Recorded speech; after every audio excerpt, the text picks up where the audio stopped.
You're watching Screen Junkies News from San Diego Comic-Con. Presented by T-Mobile, America's best unlimited network. Welcome, Screen Junkies. You know, fun really isn't something one considers when balancing the universe, but this does put a smile on my face. Oh, Infinity Well War! done. Okay, I'm Roth Gornett. This is Adam Lavick.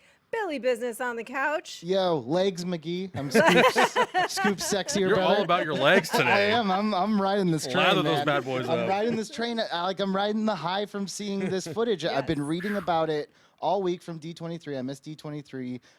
They teased us like we weren't gonna get this. Yes. And then it was, by the way, here's that footage. Here's that footage. Yeah, for those who haven't been following along, we've been covering Comic-Con all week. We were just in the Marvel panel. We were still riding that high. They closed off the panel and acted as if they were walking off the stage. And then, of course, they come back out and they drop this Infinity War trailer. So we're going to talk about it now. You may have heard about it elsewhere, but we're going to do it even better, maybe? I doubt It's it. fresher in our minds. It's fresher. Let's talk about how it opens, which is in space, which is my very favorite place to be, with the Guardians of the Galaxy and a floating around and very hurt.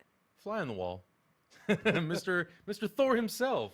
That was a very interesting thing to see, because you can immediately see from the Russo brothers to James Gunn the difference in the tone. Having Thor crash under their windshield, you still have that same humor of Rocky going, get him off, where are the wipers, use the wipers. And then Mantis pulling him into the ship and then bringing him back to life, and him immediately reacting like, what the hell, who are you guys? But definitely seeing a little bit of a different visual tone, and that's really cool, because it's like we're going from Thor Ragnarok to Guardians 2 into this Avengers movie, and really seeing these two universes, or three universes, collide into one. Now, this is something Billy and I were actually just talking about, and Adam, we saw it one time. It happened very fast, so Hulk was not in this.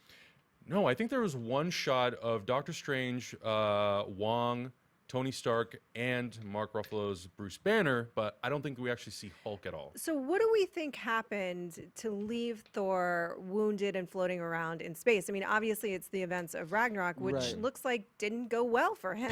Is that a spoiler for Ragnarok? Part of me wonders if the very beginning of this trailer that we saw might actually end up being like one of the post-credit scenes for Thor Ragnarok. It feels very much like it's leading into something, and I feel like that's the perfect tease. So yeah, I wonder if at the end of Thor Ragnarok, because he's still got the short hair, this is definitely coming off the heels of Ragnarok. This is not sometime later.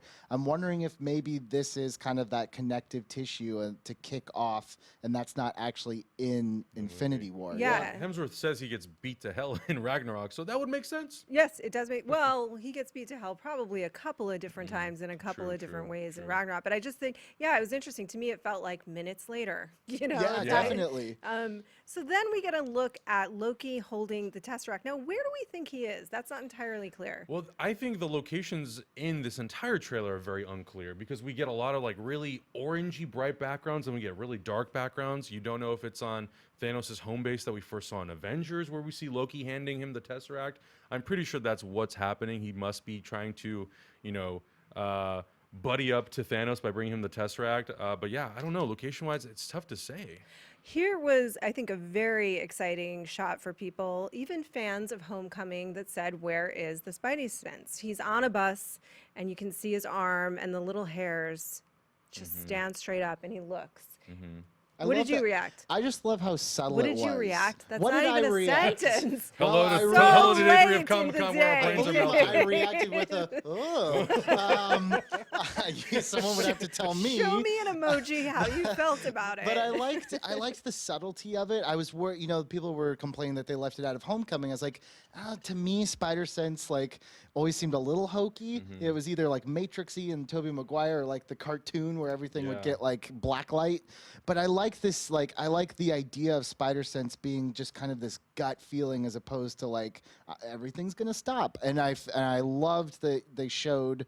I don't know how he's gonna get that Iron Spider suit, but he's got it, and he's using it. Yeah. Well, the feeling overall, and what do you guys think about this? To me, it was just like, let's get Winter Soldier off the ice. Let's get our army. Let's get we're going to need everything at this guy. So that's what it felt like to me. I mean, when Thanos walks out of a portal and he's like 18 feet tall and he's got his like summer collection armor on, you're like, he probably is going to murder everyone. No, so this is you one want thing everybody there. Adam and I talked about this before we went on. This would be the 4th appearance of Thanos in a Marvel movie.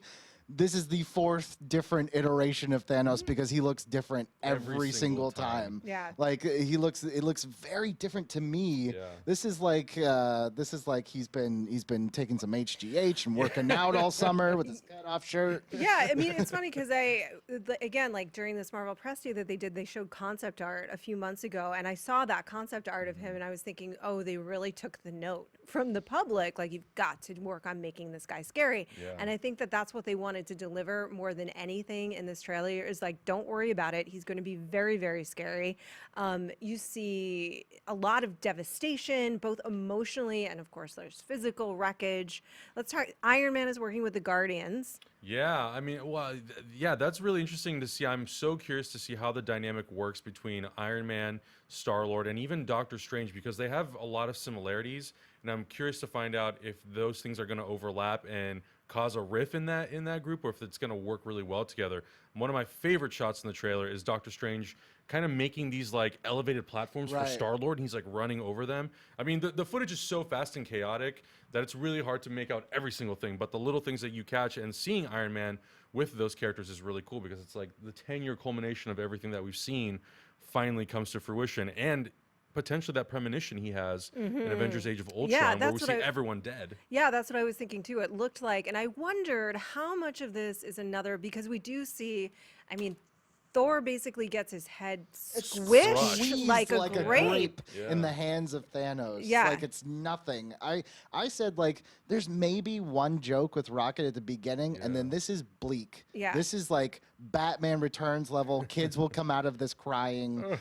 very dark looking. Yeah, and then Tony, there's a shot of him just punching Tony, Iron Man, full suit in the face. Like a rag doll just throws him off. Doesn't matter. How much of this do you think, though, are they messing with this? Is some of this still nightmare premonitions, or is this really happening? Because they've got to leave something for that next film. Right. And then there's that amazing moment with the VO that I said at the beginning, Billy, right? Which you nailed at the beginning. Don't sell yourself short. But basically, and I think that plays into what you were saying, where Thanos seems so dangerous because he's so callous in the way that he's like, I'm here. You cannot stop me. And we've heard that from every Marvel villain since the start. But this time, Marvel in that trailer was like, no, we're going to show you. You can't stop this guy. So, yeah, I'm with you. How do you end this movie? Because we said we might even call this video Avengers just get their ass kicked for 2 minutes. That's what happens. Sleep. Well, I think the other interesting thing too is seeing Thanos literally crush a moon or a planet or whatever it is and hurl it at the Avengers. And I think they're going to be playing a lot with time in this movie, especially because in Doctor Strange we see Stephen Strange literally turn back time. There's also the concept of the time gem. So I think we will see these characters die, maybe even in multiple iterations, different ways. And then the Avengers are then going to have to figure out how do they outsmart Thanos, change time back, and then kind of change the outcome of the fight. Because we basically see Peter Parker, Spider-Man, saying to Tony Stark, crying, "I'm sorry," and he's as on if the he's ground. failed. Yeah. So there's a lot of stuff going on. That's a very emotional moment too, and there's a moment of tears as well. And you said I don't think anybody has caught this. I could be wrong, internet. I'm sure you'll correct me, but like the destroyed collector's lair, yes? Yeah, Gamora is walking through what to me looks like the collector's collection that's just in shambles as that Thanos voiceover is going, and she just looks like she's probably devastated because more than anyone in the whole cast, Gamora knows what Thanos is capable of, and these people think, "Oh, we stopped Ultron, we stopped Loki," and she's like, "This is not Ultron, this is not Loki. You don't know my dad," you know. And that's what it came out looking like. I also, one thing I didn't really see people talking about in D23 was there was a quick shot of Vision that looked like he was in some sort of Behind bars? prison. Jail. In some sort of Right. containment? And I'm Yeah. wondering if that's, unfortunately, in Civil War style, if that's kind of the Avengers strategy. Like, we know we have the last Infinity Stone. So we're keeping it. Let's keep him locked away from Yeah. Thanos, because once he gets to Vision, it's It's all Endgame. over. Yeah. And Vision was kind of a key player in Age of Ultron with how he helped them kind of disassemble Ultron's army. And if he's that powerful, he probably could stand a pretty good chance or stand toe to toe with Thanos. So I think they're kind of in this this rough spot where they want to use Vision's power, use his abilities, but then they also are afraid that if Thanos gets that final gem, it could all end. Yeah.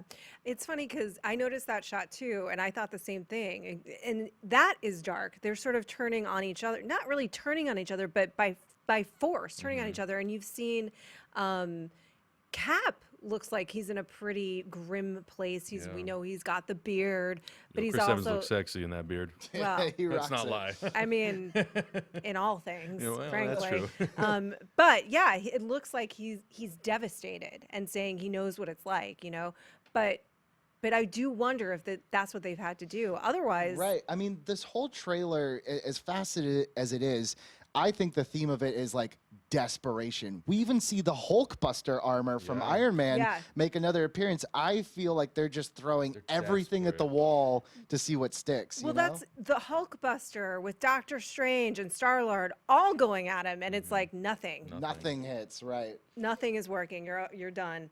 That epic line. You want to say it again? You'll do it better than I did. I don't have it handy. Actually, I do. All right. Fun isn't really something one considers when balancing the universe, but this does put a smile on my face. Ooh, what's gonna happen? You did it better than I did. Black Widow. We've talked about the beard. Black Widow's hair. Yeah, I mean, I think it's pretty clear that that team is in some sort of hiding, especially Captain America, obviously. So she's almost platinum. Yeah. Yeah. Right. Yeah, it's really interesting. Yeah. No, I didn't see any Hawkeye in there. I didn't see any Rhodey. No War Machine. Did we get any glimpse of Black Panther? I think maybe We one. did. We got it. There was a quick shot of Winter Soldier firing That's his right. gun, and then we see Black Panther. It looked like he With may have his had his army. Wakandan army Yes, behind yes. him, and one little quick glimpse of Falcon as just well. swooping down Yeah. real fast. But I mean, like we always knew this was going to be all hands on deck. But seeing all hands on deck is just it's. crazy. I haven't been this excited since the first Avengers because we kind of got numb to the fact that everyone shows up, but like. Everybody coming up to, Yeah. to the game All is 20 characters or however just many there are. nuts. Yeah, I think the biggest critique for me, and it's more of a nitpick because this movie's still like a year away, just the visual effects, and I think that's why they're not releasing this footage is because they really want to fine tune it. Yeah, I and make gotta it look say, really I'm polished. following chat right now, and there's just a lot of like upload it, but we definitely cannot do that because don't we don't have have it, it. But we certainly would show it to you if we could. But go ahead. But yeah, I mean that's the biggest thing, and they have a whole year to work on that. But you can tell that the scale of this, and because it's all shot in IMAX, I think they're really going to try to push the boundary of what they can visually do with these Avengers movies. Because I think Marvel has been critiqued a lot for the visual style, that it's all looked really flat. But I think with Phase 3, they're trying to do something colorful and very vibrant and very contrasty and make it look like it really is unique. And this trailer, I mean, the colors that we get, the color palette is massive in this movie. So Yeah. I was impressed with it. I was very impressed with it. I thought it looked great. It happened really fast. I'm excited for it to get released, which I assume will be 5 minutes after we're done with this video because irony, I guess. But thank you guys so much for joining me today. Thank you guys for sticking with us throughout Comic-Con. You have been amazing. Continue to be nice to one another because it's nice to be nice and have a smile on your face. This episode was presented by T-Mobile, America's best unlimited network.